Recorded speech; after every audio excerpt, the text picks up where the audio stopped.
11절에서 37절까지 말씀입니다.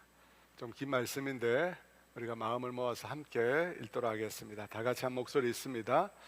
여러 사람이 오래 먹지 못하였음에 바울이 가운데 서서 말하되, 여러분이여 내 말을 듣고 그레데에서 떠나지 아니하여 이 타격과 손상을 면하였더라면 좋을 뻔하였느니라. 내가 너희를 권하노니 이제는 안심하라. 아무도 생명에는 아무런 손상이 없겠고 오직 배뿐이디라. 내가 속한 바 곧 내가 섬기는 하나님의 사자가 어젯밤에 내 곁에 서서 말하되, 바울아 두려워하지 말라. 내가 가이사 앞에 서야 하겠고 함께 항해하는 자를 다 내게 주셨다 하였으니, 그러므로 여러분이여 안심하라. 나는 내게 말씀하신 그대로 되리라고 하나님을 믿노라. 그런즉 우리가 반드시 한 섬에 걸리리라 하더라. 열나흘째 되는 날 밤에 우리가 아드리아 바다에서 이리저리 쫓겨가다가 자정쯤 되어 사공들이 어느 육지에 가까워지는 줄을 짐작하고 물을 재어보니 20길이 되고 조금 가다가 다시 재니 15길이라. 암초에 걸릴까 하여 고물로 단 넷을 내리고 날이 새기를 고대하니라. 사공들이 도망하고자 하여 이물에서 닻을 내리는 채하고 그룻배를 바다에 내려놓거늘 바울이 백부장과 군인들에게 이르되, 이 사람들이 배에 있지 아니하면 너희가 구원을 얻지 못하리라 하니, 이에 군인들이 그룻줄을 끊어 떼어 버리니라. 날이 새어가매 바울이 여러 사람에게 음식 먹기를 권하여 이르되, 너희가 기다리고 기다리며 먹지 못하고 줄인 지가 오늘까지 10나흘인즉 음식 먹기를 권하노니 이것이 너희의 구원을 위하는 것이요 너희 중 머리카락 하나도 잃을 자가 없으리라 하고, 떡을 가져다가 모든 사람 앞에서 하나님께 축사하고 떼어 먹기를 시작하매 그들도 다 안심하고 받아 먹으니 배에 있는 우리의 수는 전부 276명이더라. 아멘. 오늘 예배를 위해서 또 여러분이 드리신 헌금을 위해서 함께 기도합니다.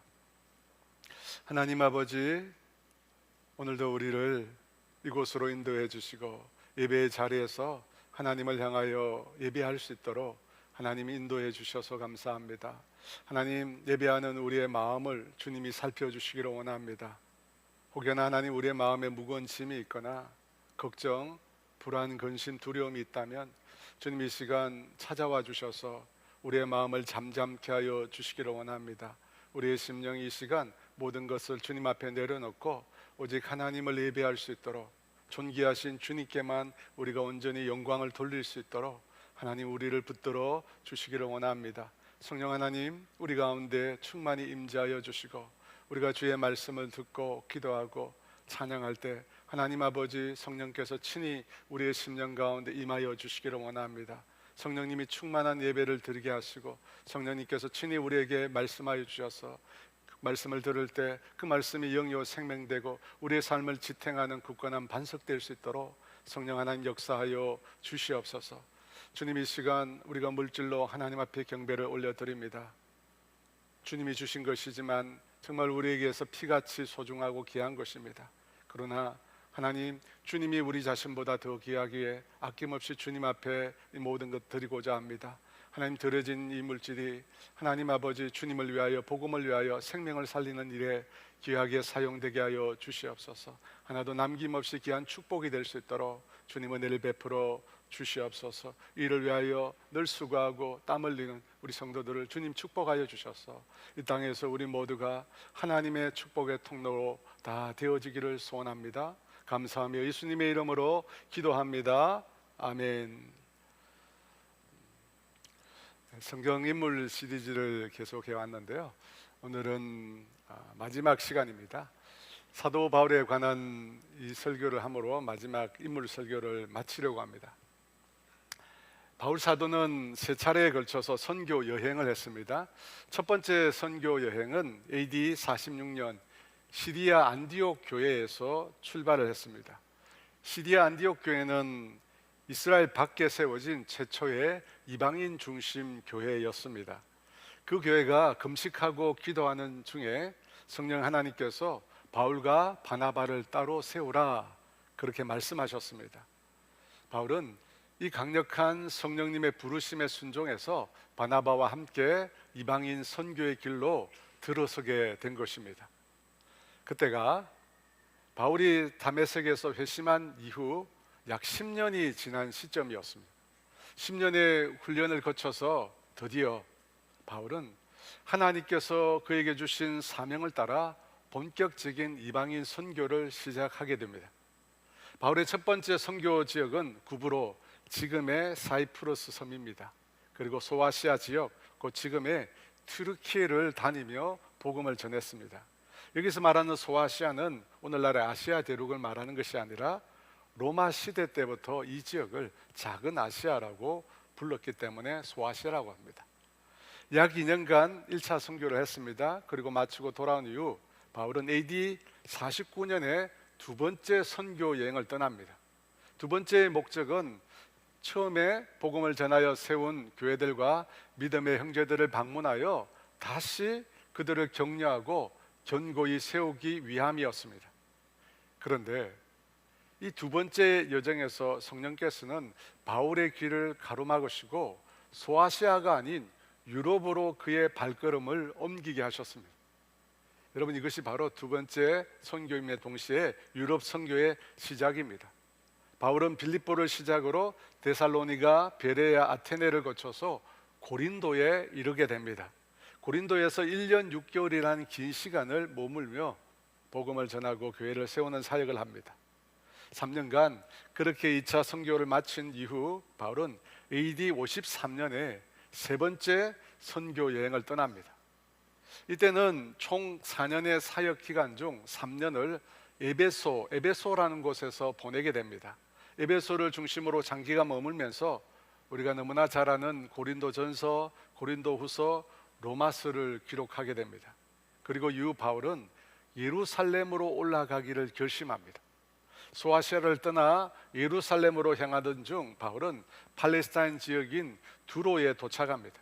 그곳에서 제자들을 만나 7일을 머물게 되는데 그 제자들이 바울을 붙잡습니다. 예루살렘으로 올라가지 말라고 간곡히 만류를 합니다. 사도행전 21장 4절인데요. 제자들을 찾아 거기서 1일을 머물더니 그 제자들이 성령의 감동으로 바울더러 예루살렘에 들어가지 말라 하더라. 성령의 감동을 받은 제자들이 바울에게 예루살렘으로 가지 말라고 권합니다. 그러나 바울은 그 반대를 뒤로하고 계속해서 예루살렘으로 나아갑니다. 예루살렘으로 가는 도중에 가이사라에 들리게 되는데 그곳에서 초대교회 7집사 중 한 사람인 빌립의 집에 머물게 됩니다. 빌립은 이 사마리아 성에 복음을 전했고 또 에티오피아 내시에게 복음을 전했던 바로 그 인물입니다. 그 집에서 보내는데 아가보라고 하는 선지자가 그 집을 방문해서 사도 바울에게 다시 한번 예루살렘에 올라가지 말라고 경고를 합니다.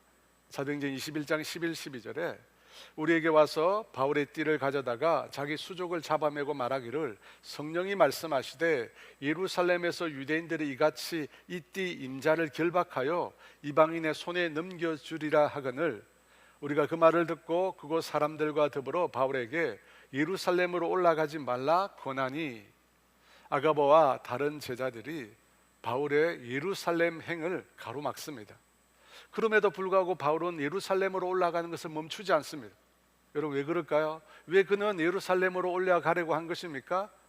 그것이 바울의 사명이기 때문에, 하지 않으면 안 되는 일, 포기할 수 없는 마음의 불이었기 때문에 그는 멈추지 않고 예루살렘으로 올라가게 됩니다.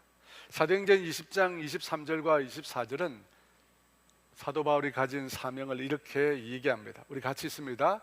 오직 성령이 각 성에서 내게 증언하여 결박과 환난이 나를 기다린다 하시나 내가 달려갈 길과 주 예수께 받은 사명 곧 하나님의 은혜의 복음을 증언하는 일을 마치려 하면은 나의 생명조차 조금도 귀한 것으로 여기지 아니하노라.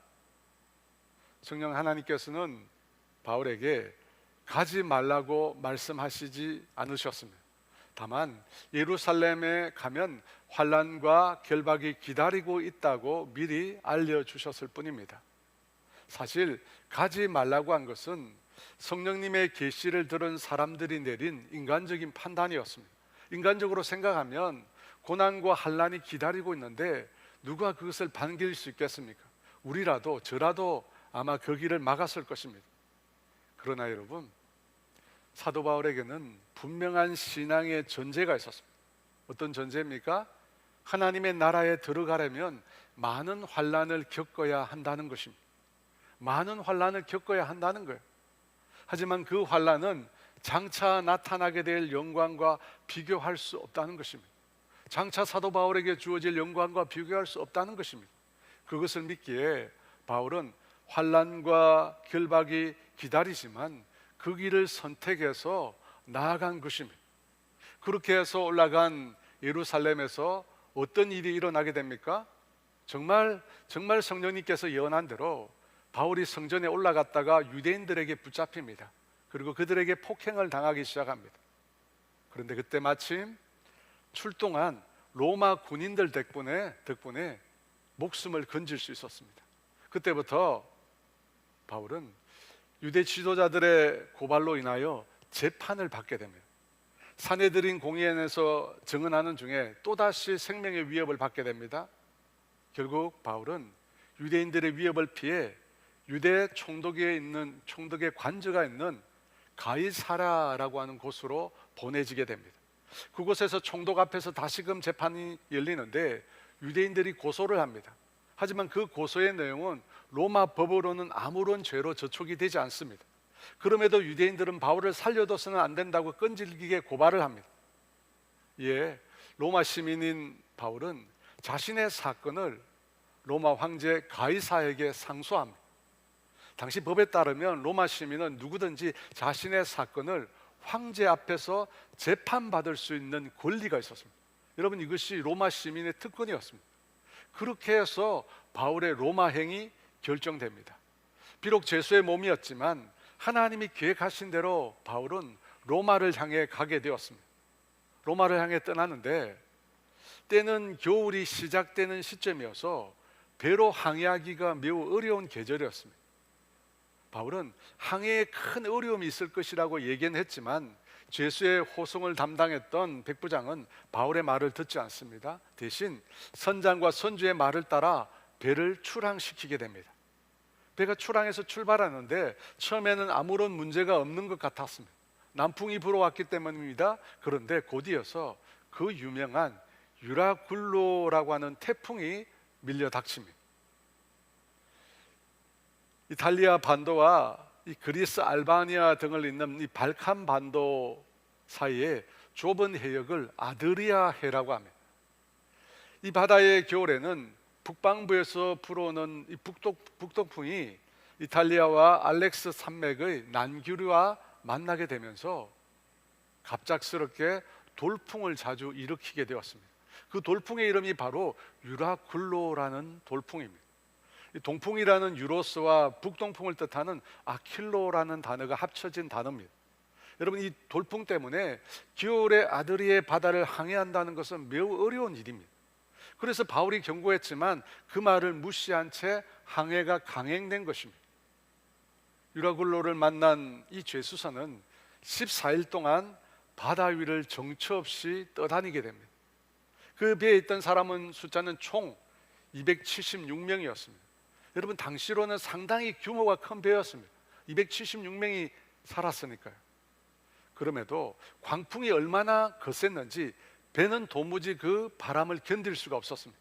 그래서 사공들은 그 풍랑 속에서 배를 지키기 위해서 애쓰다가 결국 이튿날부터 배에 있는 짐을 바다에 내던지기 시작했습니다. 그리고 사흘째는 배에 있는 모든 기구마저도 다 바다에 버립니다.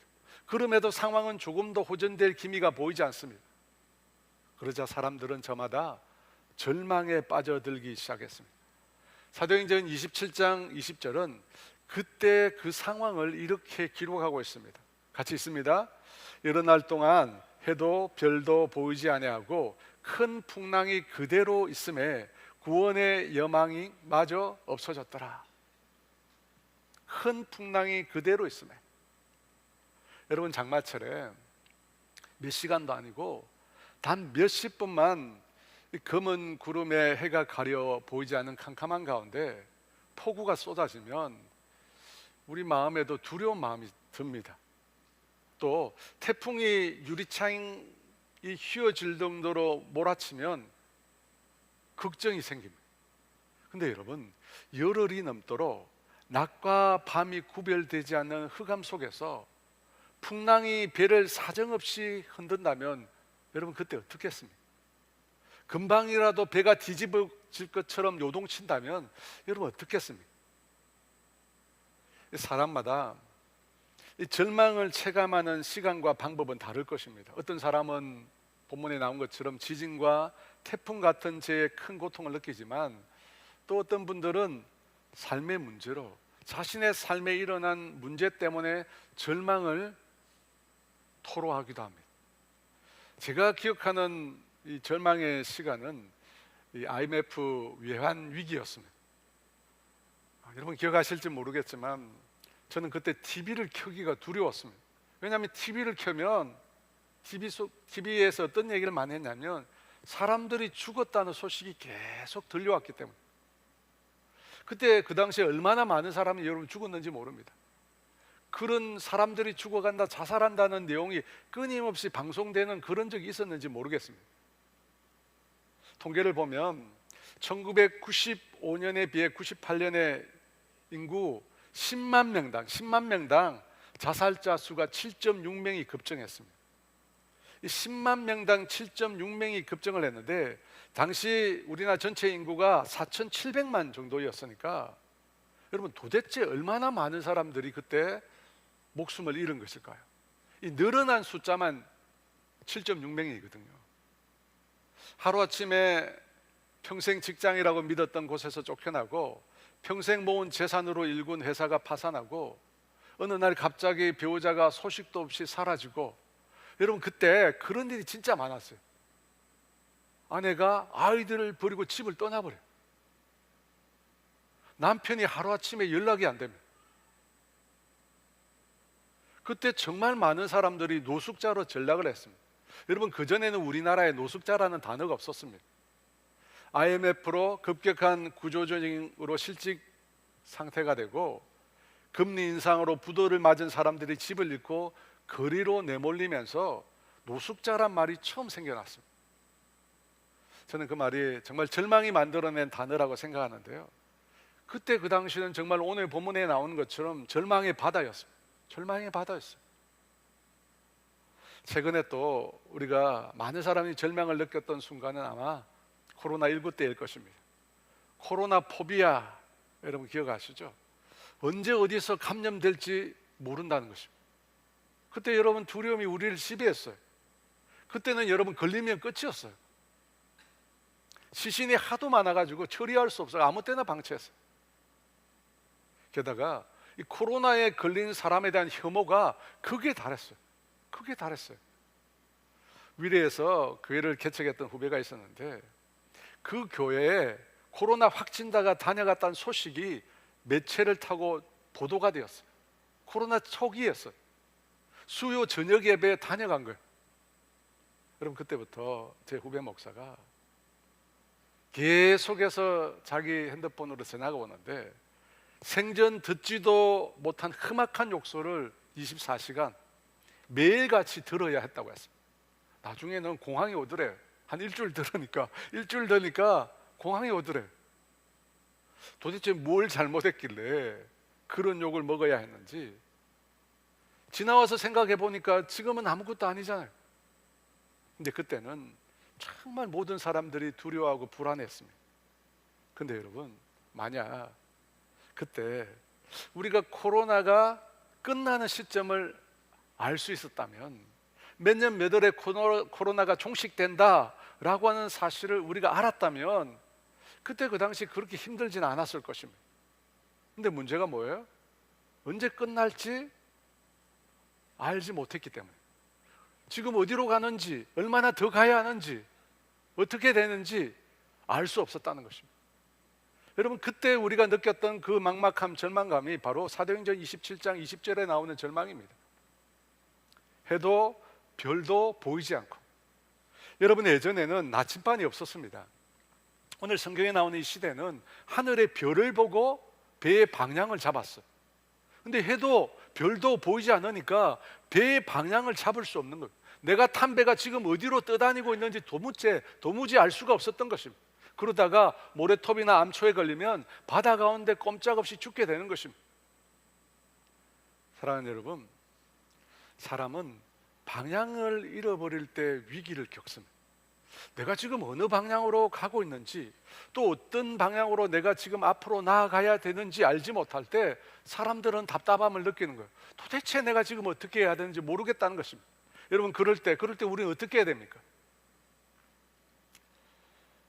지난 10월 말에 저희 교회 금요기대에 오신 목사님이 한 분 계십니다. 성이 한시 목사님이신데 기억하실지 모르겠습니다. 10월의 맨 마지막 날 말씀을 주셨는데요, 재밌는 연애 얘기도 하고, 그죠? 밤샘 기도에 관한 간증도 해주시면서 참 은혜로운 시간이 되었습니다. 근데 제가 이 목사님을, 이 담임 목사를 청빙하고 있던 한 교회에다가 제가 소개를 해주었습니다. 그것도 한 번이 아니라 2번씩이나 이분을 소개해 주었어요. 처음 제가 소개해 줬는데 그때는 다른 분이 청빙을 받았습니다. 근데 그분이 8개월을 사역한 이후에 사임한 것입니다. 우연히 그 소식을 제가 다시 듣게 됐어요. 그래서 다시 한번 한 목사님에게 전화를 드렸어요. 한 번 더 도전해 보시라고. 그렇게 목사님한테 권유를 하고 난 다음에 제가 어쩌다 보니까 발이 좀 넓은 편이에요. 그래서 여러 사람에게 연락을 하고 청빙을 진행하고 있던 그 교회 장로님과도 계속 소통을 했습니다. 그래서 제가 그랬어요. 이만한 분이 없다. 정말 기도 열심히 하고 영혼을 사랑하는 목회자다. 틀림없이 교회 잘 섬기고 이끌어 가실 분이다. 제가 강력하게 추천을 했습니다. 여러분도 아시지만 제가 원래 그런 사람이 아니거든요. 그런 말 하는 거 싫어하는 사람입니다. 근데 목사님의 상황도 너무 안타깝고 교회 상황도 너무 안타까워서 제가 설레발을 친 거예요. 이번에는 제가 볼 때 정말 될 것 같았어요. 그래서 어차피 연말이면 현재 섬기는 교회를 사임해야 하니까, 그리고 청빙이 곧 이루어질 거니까 10월에 사임을 했어요. 그런데 결과가 좋지 못한 거예요. 청빙이 이루어지지 않았습니다. 이제 어떻게 해야 하나? 며칠 뒤면 사택을 비워야 하는데 갈 곳도 없고, 그때 한 목사님은 11월 다니엘 기도의 기간 21일 동안 금식을 했습니다. 20일 내내 한 끼도 안 먹고 금식했어요. 사실 저는 말렸습니다. 이러다가 사람 잡을 수 있겠다 싶어서 그렇게까지 안 해도 하나님 들으신다고 말렸어요. 근데 제가 옆에서 보니까 사모님은 저보다 덜 말리시는 것 같더라고요. 그래가지고 21일을 금식하셨어요. 사랑하는 여러분, 인생의 방향을 잃었을 때, 내가 어디로 가야 되는지 모를 때 우리가 할 수 있는 일은 단 하나밖에 없습니다. 주님 앞에 나가는 것입니다. 여러분, 다른 방법이 없습니다. 예수를 믿는 우리가 할 일은 주님을 찾는 일밖에 없는 것입니다. 사방팔방 아래 위 다 막혀 있을 때, 절망적인 상황에 있을 때, 여러분, 세상 사람들은 어떤 행동을 할까요? 오늘 본문은 위기에 처한 인간이 어떤 모습을 보여주는지 아주 현실적으로 우리에게 가르쳐 줍니다. 27절에서 30절 말씀인데요, 이렇게 나옵니다. 열나흘째 되는 날 밤에 우리가 아드리아 바다에서 이리저리 쫓겨가다가 자정쯤 되어 사공들이 어느 육지에 가까워지는 줄을 짐작하고 물을 지어보니 20길이 되고, 조금 가다가 다시 재니 15길이라 암초에 걸릴까 하여 고물로 단넷을 내리고 날이 새기를 고대하니라. 사공들이 도망하고자 하여 이물에서 닻을 내리는 채하고 그릇배를 바다에 내려놓거늘, 배는 14일 동안 바다 위를 표류했다고 합니다. 그러다가 어느 날 자정쯤 사공들이 정확히 어디인지는 모르겠지만 육지가 가까워지고 있다는 것을 짐작하게 됩니다. 그래서 물의 깊이를 재어 보았다고 합니다. 여러분, 오랫동안 바다에서 살아온 분들은 이 육지 냄새, 땅 냄새를 맡는다고 합니다. 뭐 어떤 냄새인지는 잘 모르겠지만 그 냄새를 통해서 육지가 가까웠다는 사실을 알게 되기도 한다고 합니다. 그때부터 사공들은 시간차를 두고 수심을 재기 시작한 것입니다. 처음에는 물 깊이가 20길, 약 36m였어요. 조금 있다가 다시 재어보니까 15길, 27m였습니다. 수심이 빠른 속도로 옅어지고 있는 것입니다. 육지가 점점 더 가까워지고 있는 것입니다. 폭풍 가운데 정처 없이 바다 한가운데를 떠다녔던 배가 배에게 육지가 가까웠다는 소식은 분명 반가운 일입니다. 그러나 동시에 매우 위태로운 상황이 될 수도 있습니다. 왜냐하면 모든 것은 흑암이잖아요. 아무것도 보이지 않습니다. 게다가 배의 규모가 크기 때문에 육지로 가까이 갈수록 어떻게 하면 모래톱이나 암초에 걸릴 수 있습니다. 만약 모래톱이나 암초에 걸리게 되면 그 순간부터는 오도 가도 할 수 없는 상황이 됩니다. 여러분, 그렇게 되면 배가 뒤집혀 모두 죽을 수도 있고 거센 풍랑에 배가 산산조각이 날 수도 있습니다. 여러분, 그 사실을 선원들은 너무나 잘 알고 있습니다. 그래서 그들이 그 다음 어떤 행동을 합니까? 배 뒤편으로 몰래 가서 그룻배를 바다에 내려서 그걸 타고 자신들이 도망을 가려고 합니다. 30절 말씀입니다. 사공들이 도망하고자 하여 이물에서 닻을 내리는 채하고 그룻배를 바다에 내려놓거를. 이 그룻배는 구명정과 비슷한 닻이 없는 작은 배를 말합니다. 자신들이 탄 배가 언제 좌초될지 모르는 위기에 처하자 사공들은 배와 사람들을 버려놓고 자기 목숨만 건지려고 도망치려고 한 것입니다. 여러분, 우리 대한민국 사람들은 언제부턴지 배만 들어도 떠오르는 트라우마가 있습니다. 세월호 사건입니다. 배가 가라앉고 있음을 알고도 구조 요청조차 제대로 하지 않고 아이들을 배에 남겨두고 선원들이 자기 살겠다고 먼저 빠져나왔습니다. 이 조사 과정에 보니까 선장을 비롯한 15명의 선원 가운데 딱 한 사람, 1등 기관사 한 사람만이 자신의 잘못을 인정했습니다. 여러분, 얼마나 이기적입니까? 어떻게 이룰 수 있습니까? 근데 여러분, 이게 인간입니다. 생사의 위기에 닥치면 너나 없이 자기만 살겠다고 발부둥 치는 것이 인간이에요. 다른 사람은 보이지 않습니다. 안중에도 없어요. 1912년 4월 14일 초호화 여객선 타이타닉호가 침몰했습니다. 2200명 이상이 탑승한 것으로 알려지고 있는데 그 중에 711명만 생존하고 나머지 1500명은 목숨을 잃었습니다. 놀라운 사실은 이 타이타닉호에는 승객의 절반 이상을 태울 수 있는 구명보트와 접이식 보트가 이미 구비되어 있었습니다. 그럼에도 불구하고 700명밖에, 절반이 훨씬 못 미치는 사람들만 살아남았다는 것입니다. 여러분, 왜 이런 결과가 나타났을까요? 더 많은 사람을 살릴 수 있었는데 왜 그렇지 못했던 것일까요? 자신만 살겠다고 벌부둥 치는 사람들 때문입니다. 그들에게는 다른 사람이 보이지 않습니다. 오직 자기만 살아남으면 되는 겁니다. 여러분, 이것이 재난이 우리 가운데 밀려올 때 인간이 취하는 전형적인 모습입니다. 자기만 살면 되는 거예요. 다른 사람이 죽든지 다치든지 넘어지든지 돌볼 여유가 없습니다. 오직 자신의 안위만 지키려 하는 것입니다. 그런데 여러분, 우리가 알아야 될 사실이 하나 더 있습니다. 바로 나만 살겠다는 이 이기심이 어떻게 됩니까? 결국 우리 모두를 파멸로 이끌어갈 수 있습니다. 나만 살겠다는 이기심이 우리 모두를 멸망으로 가게 만드는 것입니다. 실제로 이 사공들의 이기심 때문에 배가 상륙할 때 반드시 필요한 그룻배가 바다에 버려지게 됩니다. 수영을 못하는 사람 있잖아요. 그 배를 타고 육지로 상륙해야 되는데 그 배를 버리게 됩니다. 그러자 죄수들을 다 죽이자고 말을 하게 됩니다. 사랑하는 여러분, 우리는 이 장면을 통해서 14일 동안 눈에 보이는 폭풍 속에서 절망을 경험했을 뿐만 아니라 이 장면을 통해서 눈에 보이지 않는 인간의 이기심 때문에 또 다른 절망을 우리가 보게 됩니다. 사실 어떤 의미에서 풍랑보다 더 무서운 것이 인간입니다. 인간이 무서워요, 여러분.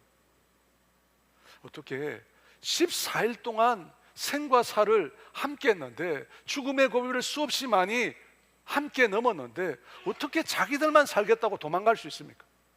여러분, 이런 인간들을 믿고 계속 항해를 할 수 있는 것일까요?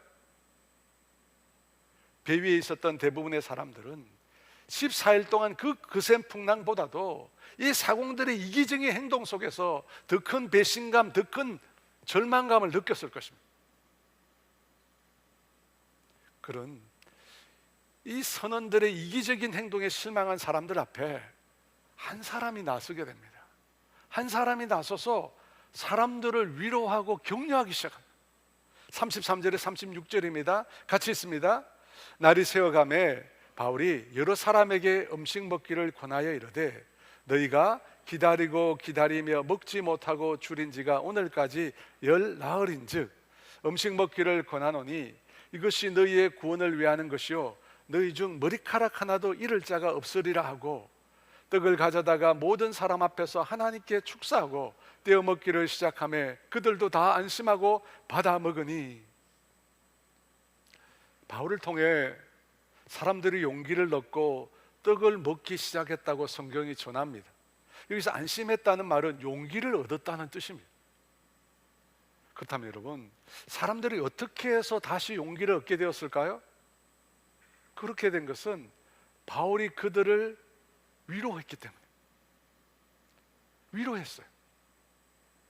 사랑하는 여러분, 이 위로라고 하는 것은 다른 사람의 형편을 가슴 깊이 이해할 때만 가능한 것입니다.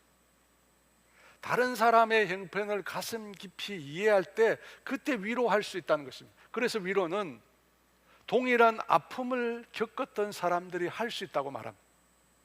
고린도후서 1장 4절에 이런 말씀이 있습니다. 우리 같이 읽어볼까요? 우리의 모든 환난 중에서 우리를 위로하사 우리로 하여금 하나님께 받은 위로로서 모든 환난 중에 있는 자들을 능히 위로하게 하시는 이시로다. 여러분, 이 말씀 속에서 보면 주님께서 우리에게 환난을 허락하신 목적이 담겨 있습니다. 왜 하나님께서 당신의 백성에게 환난을 주십니까? 그것은 다른 사람을 위로할 능력을 우리에게 주시기 위해서입니다. 그래서 여러분, 위로하는 사람들 대부분은 먼저 환난을 겪은 사람들입니다. 자신의 환난을 경험했기 때문에 환난 가운데 있는 사람들을 위로할 수 있는 것입니다. 그래서 이 위로하는 사람들을 가르쳐 뭐라고 하는 표현을 쓰느냐면 상처 입은 치유자라는 표현을 씁니다. 상처 입은 치유자. 치유를 하는데 어떻게 해요? 자신이 먼저 상처를 받은 거예요. 아픔을 겪은 거예요. 고통을 겪은 겁니다. 고통을 겪었기 때문에 아픔이 있는 사람, 고통이 있는 사람을 위로할 수 있다는 것입니다. 바울이 사람들을 위로했습니다. 위로할 수 있었던 이유는 풍랑치는 그 바다 가운데 바울도 함께 그들과 있었기 때문입니다. 또 바울은 사람들을 격려했습니다. 너희 중 머리카락 하나도 잃을 자가 없으리라. 여러분, 보통 사람이 하루에 최소 50개 머리카락이 빠져요. 50개에서 100개 빠진다고 그래요. 그런데 어떻게 머리카락 하나를 잃지 않겠습니까? 이 머리카락 하나도 잃지 않는다는 것은 하나님의 절대적인 보호를 뜻합니다. 그 어느 누구도 다치지 않고 그 어느 누구도 목숨을 잃지 않을 것이니까 아무 염려하지 말라는 것입니다. 사랑하는 여러분, 어려움에 처한, 어려운 형편에 처한 사람들에게는 이런 격려가 필요합니다. 여러분, 격려라는 거, 여러분, 격려는 칭찬과 다릅니다. 여러분, 칭찬이라고 하는 것은 잘한 것을 말하는 것입니다. 100점 받으니까 100점 받았다고 말하는 겁니다. 근데 격려는 지금의 상황을 가지고 말하는 게 아닙니다. 여러분, 격려라고 하는 것은 지금의 눈에 보이는 상황을 가지고 말하는 게 아니라 본질적으로 격려는 미래지향적이에요. 지금은 그렇지 않지만 미래를 내다보고 그 사람을 높여주는 거예요. 공부를 못하는 아들한테 너 꼴찌야, 아무런 격려가 아닙니다. 그 말이 아니라 너 잘할 수 있어, 아빠는 너를 믿고 사랑해, 너는 분명히 잘 해낼 수 있어. 여러분, 이게 격려예요. 여러분, 미래는 모르는 거잖아요. 미래는 모르는 거예요. 지금은 부족해 보여도 앞으로는 달라질 수 있어요. 지금은 연약해도 앞으로는 위대해질 수 있어요. 그런 믿음을 심겨주는 것이 격려입니다. 그러니까 여러분, 칭찬보다 격려를 하셔야 돼요. 그래서 머리카락 하나 잃어버리지 않는다고 얘기한 거예요. 사랑하는 여러분, 우리가 살고 있는 이 세상은 위기 속에 있습니다. 위기 속에 있어요. 우리가 위기를 못 느낄 뿐이지. 위기 속에 있는 이 세상은 극도로 이기주의가 가득해요. 자기만 살겠다고, 나만 살겠다고 사람들이 다 발부둥칩니다. 여러분, 그런 세상 속에서 예수를 믿는 우리는 어떻게 살아야 합니까? 오늘 사도 바울에게서 그 답을 찾을 수 있습니다. 33절 하반절 34절입니다. 같이 있습니다. 너희가 기다리고 기다리며 먹지 못하고 줄인 지가 오늘까지 10나흘인즉 음식 먹기를 권하노니 이것이 너희의 구원을 위한 것이요 너희 중 머리카락 하나도 잃을 자가 없으리라. 사랑하는 여러분, 오늘 교회가 이 세상 가운데 행해야 될 사명이 무엇입니까? 그 사명 가운데 하나는 고난받고 고통받는 이웃을 위로하고 격려하는 일입니다. 여러분, 우리는 우리만을 위해 존재하는 게 아니에요. 우리는 이 세상에서 고통받고 어려움 겪는 사람들을 위로하고 격려해야 됩니다. 이것이 주님이 교회에 원하시는 일이에요. 교회는 그 일을 위해 헌신해야 합니다. 지난 추수감사절에 여러분이 드린 헌금으로 필리핀에서 사역 하시는 박종불 선교사님을 후원했습니다. 젊은 대학생들을 데리고 예배를 드리는데 예배를 드릴 공간이 없었습니다. 그래서 저희가 예배 초소 임대료를 후원하게 되었습니다. 여러분, 사진을 보니까 공간을 계약하고 이미 사용하고 있잖아요. 그래서 제가 선교사님과 통화하면서 혹시 다른 곳에서 도움을 받아서 이미 시작한 거냐고 물어보니까 그게 아니래요. 본인 말로 그냥 질렀대요. 형편이 안 되는데 있는 거 없는 거 전 재산을 다 털어가지고 때려 넣었대요. 그분 말입니다. 여러분, 그런 상황에서 여러분이 드린 헌금이 도착한 거예요. 가슴이 먹먹해지더라고. 여러분, 사진은 수요 무료 식사 나눔의 모습이에요. 평일에 청년들과 함께 이곳에서 예배드리고 말씀도 가르치고 공부도 하는데 수요일 날은 교회 주변의 가난한 이웃을 초청해서 식사를 나눠요. 무료로. 제가 그걸 보고 물어봤습니다. 내년 여름에 우리 교회가 선교로 가도 되겠느냐, 가서 도와드릴 일이 있겠느냐. 선교사님이 그래요. 목사님 오셔서 아이들에게 밥 한 그릇 해주십시오. 언제든지 오시면 환영합니다. 사랑하는 여러분, 바울이 한 일이 이 일입니다. 오늘 우리 교회가 감당해야 할 일이 이런 일입니다. 고통 중에 있는 사람들을 위로하고 격려하는 것입니다. 그리고 난 다음에 바울은 떡을 가져다가 먹기 시작했어요. 35절 말씀 같이 읽어볼까요? 떡을 가져다가 모든 사람 앞에서 하나님께 축사하고 떼어 먹기를 시작하며. 여러분, 여기서 축사라는 것은 감사 기도를 뜻합니다.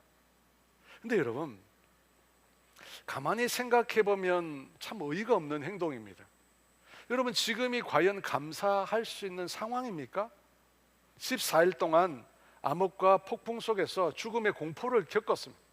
이제 겨우 육지가 가까워진 것 같은데 배를 다루고 조정하던 선원들이 자기들만 살겠다고 도망을 치려고 했습니다. 게다가 배는 여전히 모래톱이나 암초에 걸릴 가능성을 안고 있습니다. 여러분, 이런 상황이면 어떻게 해야 합니까? 조용히 숨죽이고 기다리며 기도해야 할 때가 아닙니까?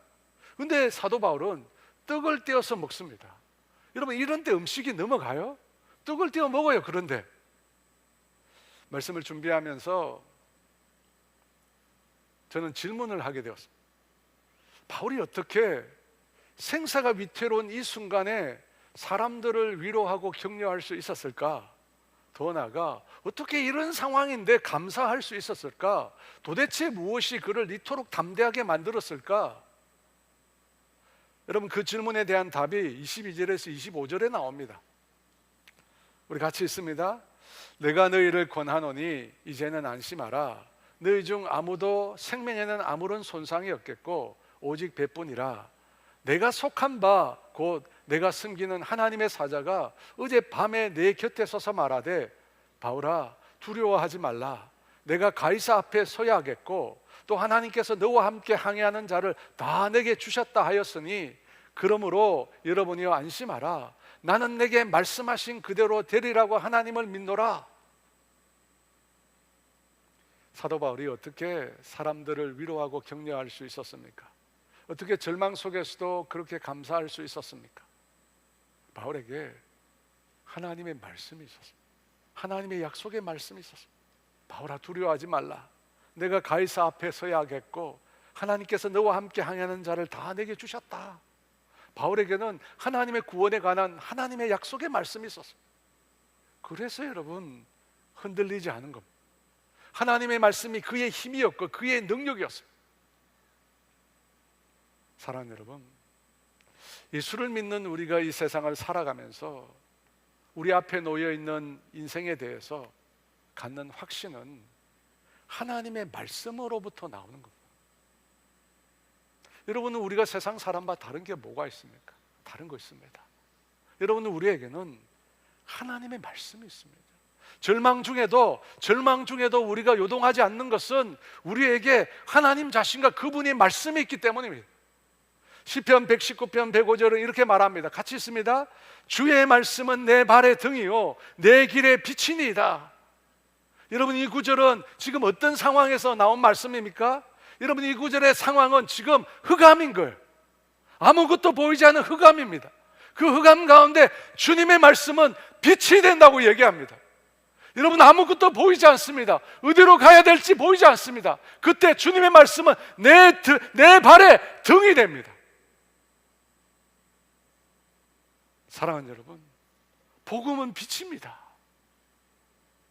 아무것도 보이지 않는 우리 인생의 흑암 가운데 주님의 말씀은 우리의 삶을 인도하는 빛이 됩니다.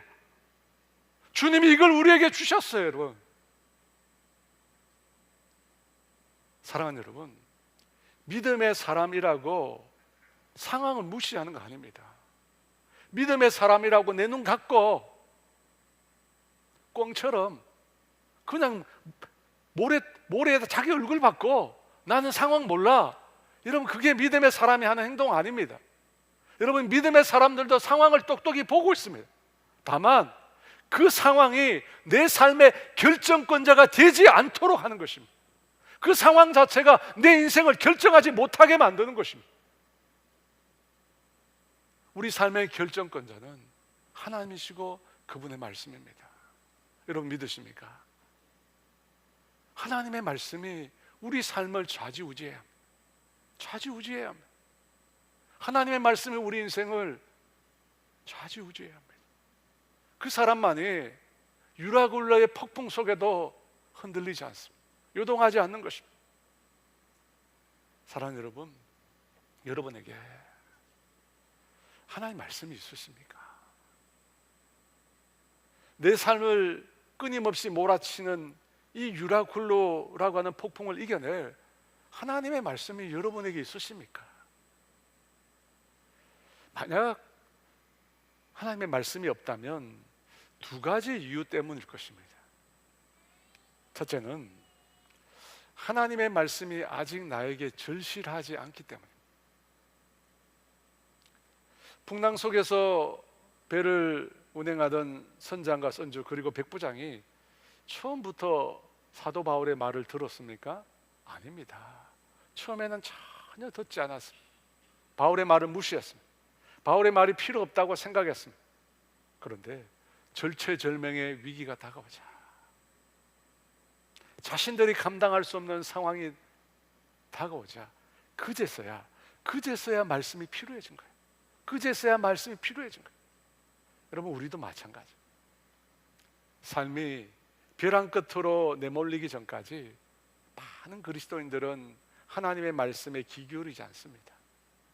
그런데 벼랑 끝으로 절망으로 감당할 수 없는 문제에 도달하게 되면 그때 가서 이제 막 마음이 급해져 가지고 막 하나님을 찾습니다. 그때 가서 막 찾아요. 어떻게 할 줄 몰라가 막 거둥주둥 찾아요. 사랑하는 여러분, 일상의 삶 가운데 하나님을 만나십시오. 매일 매순간 나에게 말씀하시는 하나님을 만나세요. 매일 하나님과 말씀으로 동행하십시오. 또 다른 하나, 우리가 하나님의 말씀을 듣지 못하는 것은 하나님의 말씀에 대한 우리의 순종이 부족하기 때문입니다. 여러분, 내 마음에 하나님의 말씀을 따르고자 하는 순종의 마음을 가져야 말씀이 들려집니다. 주님은 지금도 계속해서 말씀하고 계십니다. 우리가 그런데 그 말씀을 따르려고 하지 않으면 그 말씀이 들려지질 않아요. 우리가 다른 데 마음이 있잖아요. 우리가 다른 데 마음이 있으면 옆에서 얘기해도 안 들리잖아요. 우리가 순종의 마음을 가질 때, 하나님을 따르려고 하는 순종의 마음을 가질 때, 그때 말씀이 들려지기 시작하는 것입니다. 그리고 그 말씀이 그리고 내 삶의 능력으로 나타나는 것입니다. 말씀을 들으려고 할 때, 말씀을 따르려고 할 때, 마리아가 그랬습니다. 천사 가브리엘이 마리아에게 너가 잉태하여 아들을 낳을 것이고 그 이름을 예수라 할 것이라 말했을 때, 여러분 얼마나 황당하겠습니까? 마리아도 황당했어요. 그래서 나는 남자를 알지 못하는데 어찌 이런 일이 일어날 수 있습니까? 묻습니다. 그때 천사가 요한의 어머니 엘리사벳의 얘기를 들려주면서 늙어서 임신 못하던 그녀가 아이를 갖지 않았느냐 말합니다. 그리고 이렇게 선언합니다. 대저 하나님의 말씀은 능치 못하심이 없느니라. 대저 하나님의 말씀은 능치 못하심이 없느니라. 그 말을 듣고 마리아가 이렇게 고백합니다. 누가복음 1장 38절 있습니다. 주의 여정연이 말씀대로 내게 이루어지이다. 여러분, 처녀가 아이를 낳는 것보다 더 믿기 어려운 일이 어디 있습니까? 말이 되는 거예요? 그럼에도 마리아는 하나님의 말씀을 말씀으로 받아들였습니다. 하나님의 말씀을 말씀으로 받아들였어요. 순종의 마음을 가지고 그 말씀을 받아들였어요. 그 순간 성령님께서 그에게 임하셨고 하나님의 말씀이 실제가 되는 역사가 일어났습니다. 사랑하는 여러분, 순종의 마음을 가진 자에게 하나님의 말씀이 들려지고 그 말씀이 성취되는 것입니다. 사랑하는 여러분, 신앙생활에서 하나님의 말씀을 아는 것, 그리고 그 말씀을 통해서 하나님의 뜻과 계획을 아는 것 얼마나 중요한지 모릅니다. 여러분은 우리 인생에는 하나님의 말씀이 반드시 필요합니다. 반드시 필요해요. 왜냐하면 우리 인생도 아드리아 바다 위, 폭풍 치는 그 배 위에 서게 되기 때문에 저와 여러분의 인생도 그게 서게 되잖아요. 그 흔들리는 배 위에서 우리를 붙들어 줄 수 있는 거, 우리를 붙들어 줄 수 있는 건 뭡니까? 우리 자신입니까? 우리가 가진 소유입니까? 능력입니까? 천만에요, 여러분. 주님의 말씀입니다. 하나님의 말씀이에요. 하나님의 말씀이 있으면 그 순간에도 우리는 흔들리지 않습니다. 그러므로 사랑하는 여러분, 구하십시오. 하나님의 말씀을 구하십시오. 정말 간절한 마음으로 주님의 말씀을 구하시고 정말 순종의 마음으로 주님의 말씀을 찾으십시오. 그 일을 통해서 정말 생명의 말씀이, 구원의 말씀이 저와 여러분의 삶을 지탱하는 역사를 경험하게 되시기를 주의 이름으로 축원합니다.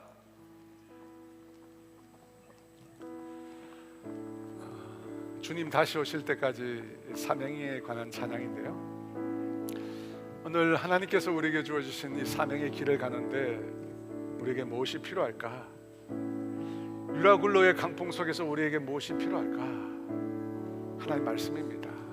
그걸 생각하시면서 이 찬양 함께 주 앞에 드리겠습니다.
일어나 노래하리.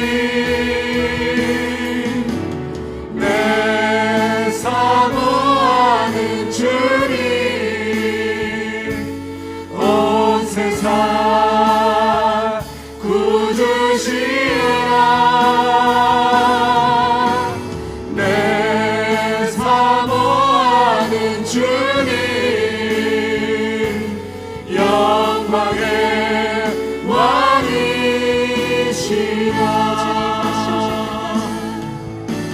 주님 다시 오실 때까지 나는 일어나 달려가리라. 주의 영광 온 땅 덮을 때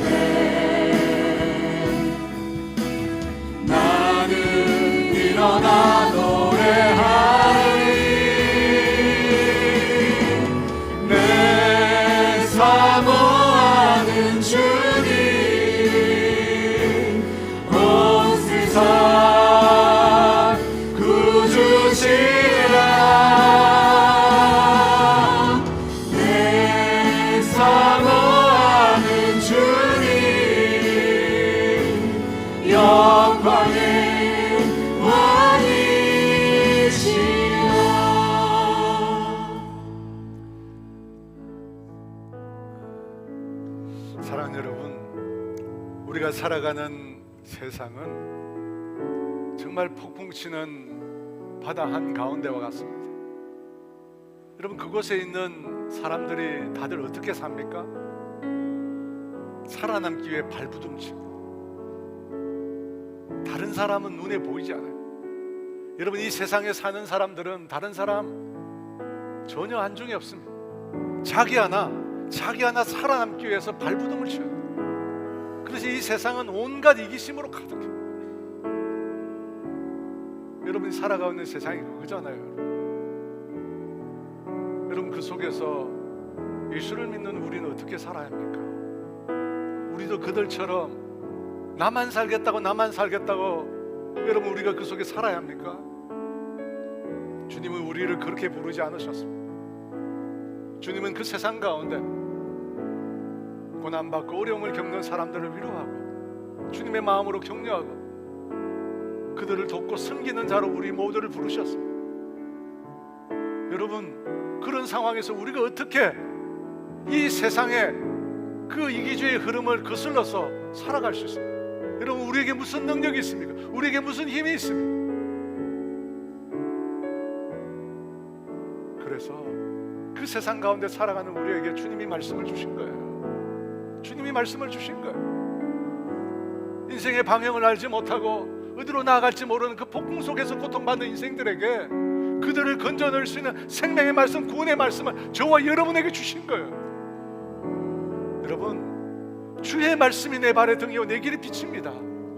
무엇으로 내 인생을 밝히겠습니까? 무엇으로 여러분의 인생을 밝히겠습니까? 하나님의 말씀이에요.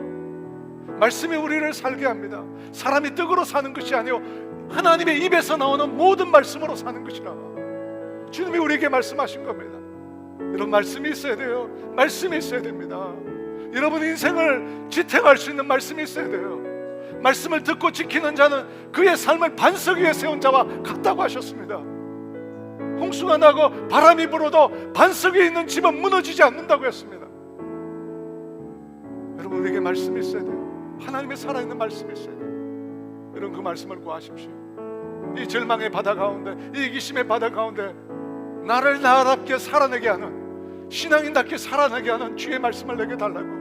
여러분, 우리가 절실해져야 돼요. 여러분, 절실해져야 됩니다. 간절한 마음으로 구해야 됩니다. 여러분, 우리가 순종의 마음으로 하나님 말씀대로 살겠습니다. 말씀을 내게 주세요. 내 인생의 사명의 말씀을 주세요. 간절해져야 합니다. 여러분, 이 시간 주여 외치고 우리 함께 기도합니다. 주여